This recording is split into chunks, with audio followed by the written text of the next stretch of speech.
Hey book readers, I don't know about you, but I'm pretty happy that I was born on this planet. Contrary to popular belief, this big blue marble ain't that bad. I mean, just check out the planets in these 6 books. First up is Dune. I know probably everybody's heard of Dune. It's written by Frank Herbert. It won the Hugo and Nebula Awards back in the day. It's filled with sandworms and life-prolonging spice, religious prophecies, and eugenics. Set on the desert planet of Arrakis. Whenever I think of desert, I have to think of dessert. 2 S's, 2 scoops, so you want 2 S's in dessert. It can take a little bit to figure out what's going on because of the politics, unless you've seen the recent movie or much less recent movie. And I didn't read any of the sequels. There were a bunch of them, but just because, I'm typically not a sequel type of person if I can help it. I like to be one and done. But I felt satisfied after only reading just the single book. I didn't feel the need to continue reading. This definitely has Star Wars Tatooine vibes. As Obi-Wan says, "You will never find a more wretched hive of scum and villainy. We must be cautious." The book will leave you wondering, why are sandboxes not a thing anymore? They used to be back in my day. We had a sandbox in our backyard, but no one does anymore.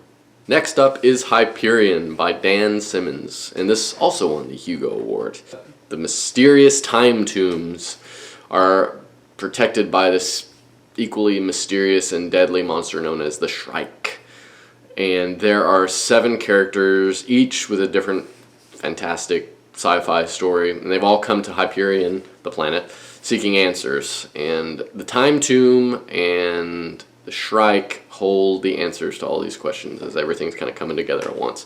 It's a bunch of wonderful standalone novellas that Simmons weaves beautifully together to reveal a bit more about the planet and the Shrike. I know for me, I definitely connected with the father and daughter, like Benjamin Button-like story of The Scholar's Tale, since I read this when I was a new parent. And I'll admit, this is one of the few books that ever made me cry. Essentially this father and his daughter is reverse aging, and he's going to Hyperion in the Time Tombs to try and figure out how he can stop this. It's just heartbreaking seeing him, see his daughter devolve, and just, especially when I had a new daughter, I was like, I can't imagine this happening. And it gives you definite Canterbury Tale vibes, and that's what it was based off of, really. It's pilgrims on a journey, but it is not written in Middle English, so huzzah!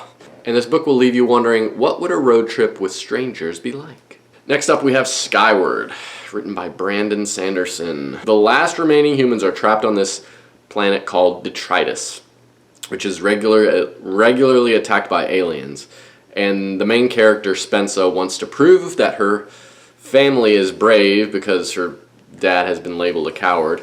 And she wants to do that by fighting back against these aliens. So she's an aspiring pilot, and she finds this sentient spaceship, goes to space school, has hope for the future and defeating these aliens.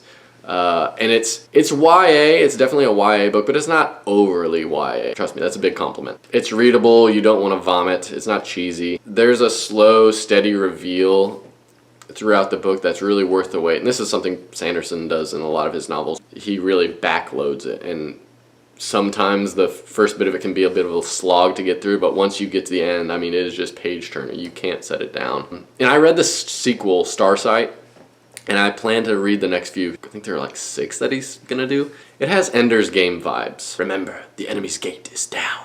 And it'll leave you wondering, how do rockets work? How are we actually able to leave Earth? And is the moon even real? Next up, a little lesser known book is called The Memory of Earth by Orson Scott Card. And it's set on this utopic world that's aptly named Harmony, where an AI watches over the planet to protect humanity from progress, war, and humanity itself. Dun dun dun! Then this super AI computer called the Oversoul malfunctions and society starts to go downhill. Dun dun dun! It's kind of easy to figure out where the book is going, no big surprises. It's pretty predictable, but it's still really good. There are 5 books in the series, and I only read this one.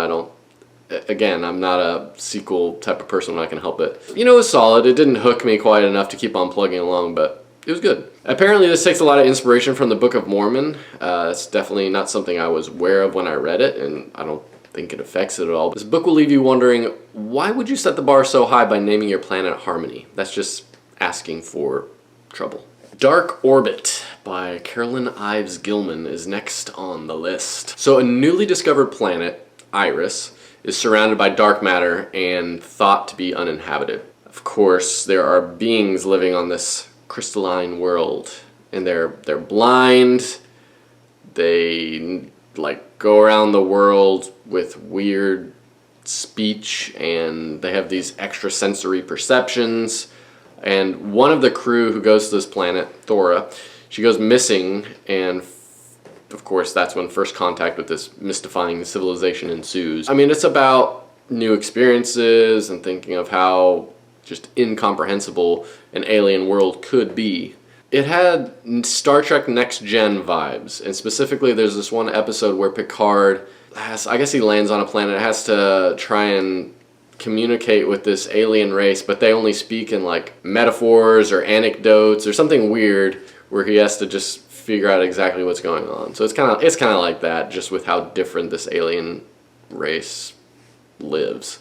This book will leave you wondering, when was the last time I listened to the song Iris by the Goo Goo Dolls?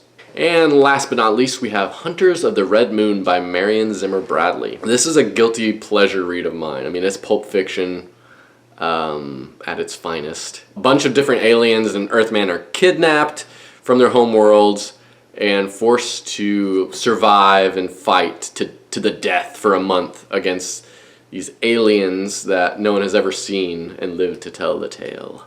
They get to choose in this battle, essentially any weapon from the universe that they want to battle this alien with. The aliens that they're fighting have some special skills, make it difficult for those who have been captured and subjected to this, makes it tough for them to actually win.